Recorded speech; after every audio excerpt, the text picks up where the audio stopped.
Let's talk about this big order. Action. I had to deliver that order today. Got it yesterday, 60 something bucks.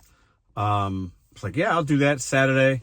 Crazy Bowls and Wraps. Did one yesterday from Crazy Bowls, but this was a different location. Anyways, I think 11:10 was the pickup. I'm going to put some screenshots along as I talk. So I get there a little early, right? You know, it's supposed to be 15 minutes. I think I get there like 12 minutes early, something like that. I walk in. I don't see anything anywhere. Don't see anybody, actually. And I'm thinking, oh, this isn't a good sign.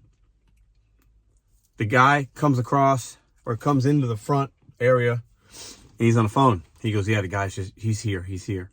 And I'm like, oh, bad sign. I already know what that means. It hasn't been started. He's talking to somebody about an order that either he didn't know about, he didn't, he's not prepared for. It's $600 and something worth of food, so it's not a small thing. And I have no idea what it is. I just see the subtotal on these catering apps. So he's on the phone, and I'm just sitting there. I'm patient. I'm like, oh, I'm going to be patient with this. It is what it is. Not a big deal. Happens. Been there. Ran restaurants for a long time. He gets off the phone, and then he's like, I haven't, we're just now starting this. It's going to be a little time. I look at him and say, no problem, man. I didn't even ask him how much time he's going to need. I said, no problem. I said, anything I can do to help. And he's got some plastic bags set out on the counter.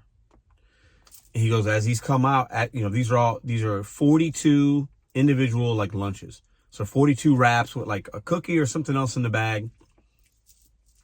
He goes, as he's come out, if you want to put them in these bags, you can, I'm like, hey, anything I can do to help, man, you let me know. I can do that.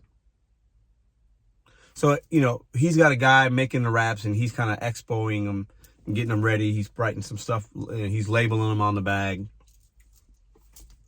So by the time I get everything, so he's, it's like a 3-step process. You got a guy making a wrap, put it in the window, and he's finalizing it, put it in the bag, writing some labels, and then he hands me the paper bag. I fold the paper bag, put it in the plastic bag, and I'm getting, help. I'm just helping him out. Because if not, it's going to take longer.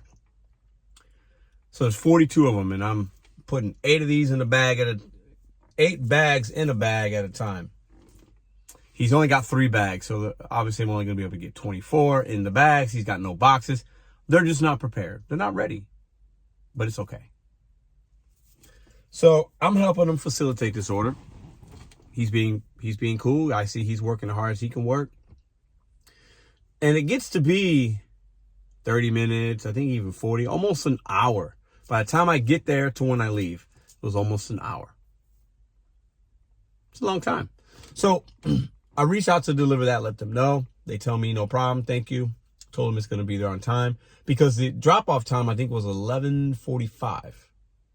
But I know that they really probably needed it for noon. Because with these catering apps that add these 15-minute buffers, it is what it is. The funny thing about this is, there's 2 things. The first thing, patience is important. I practiced it today. I think many other times when I had to wait, even if it was like 5 minutes for any kind of order, I get upset. I might have canceled. I might have, made the guy feel less than because he doesn't have his stuff together. I'm not going to do that anymore. I'm committed to try to not do that anymore. Hey, what can I do to help? Hey, it's no problem, man. I get it. Calm as can be. Deliver that winds up sending me another text message saying, after I swiped that I departed, right?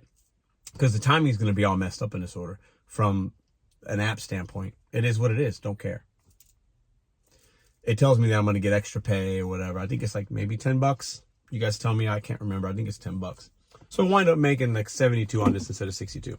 So I'm being paid an extra $10 for my basically, I think it was 50 minutes of wait time or whatever it wound up being.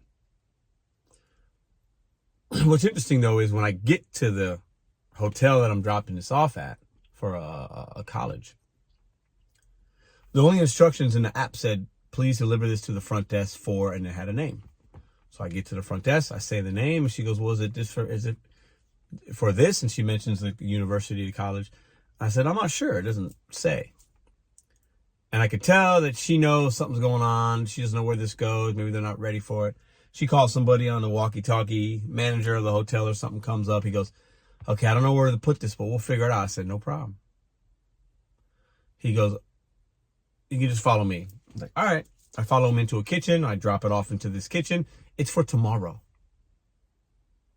So the irony in this is it was late based on the app time, but the customer is not even going to eat these things till tomorrow.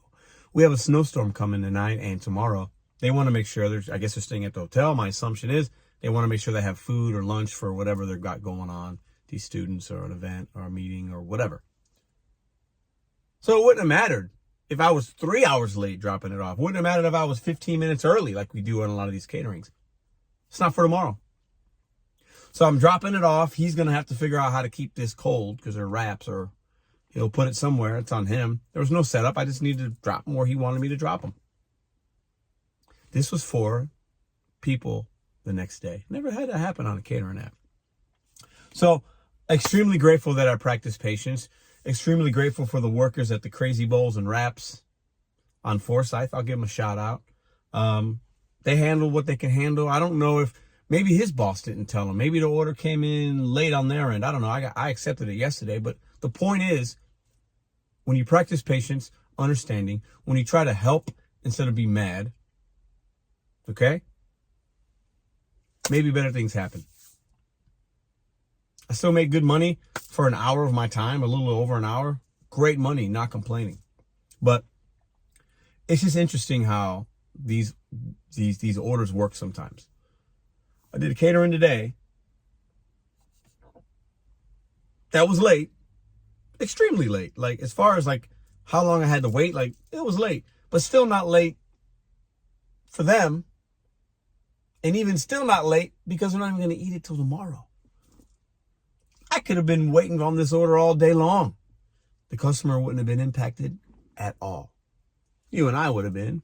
And maybe their EZ Cater score from the Crazy Bowls and Wraps is impacted. But I just think it's funny. As I'm becoming more patient, a little more understanding, a little more like, hey, this is not a big deal. What we do and how we make money, especially the food delivery, we tend to make things a bigger deal than they are. We tend to make a long line a big deal. We tend to make a long drive-through line, a 5-minute wait, a store associate that's maybe not as friendly and doesn't greet us right away, and we get mad about it. Been there, done that plenty of times, trust me. It's not a big deal. It's not a big deal. And most of the time, the things that we think are a big deal, the customer doesn't even know about, isn't impacted. They just want to make sure that they got what they got. It was right, and it was either hot or cold. That's it. They don't care about the long line, the drive-through, the bags that they didn't have, this, that, the other. They don't care that you had to pay for parking $1, that you had to. The customer don't care. Think about that next time you're making decisions and you're interacting with people. What we do can be very simple. Try to practice patience when you can.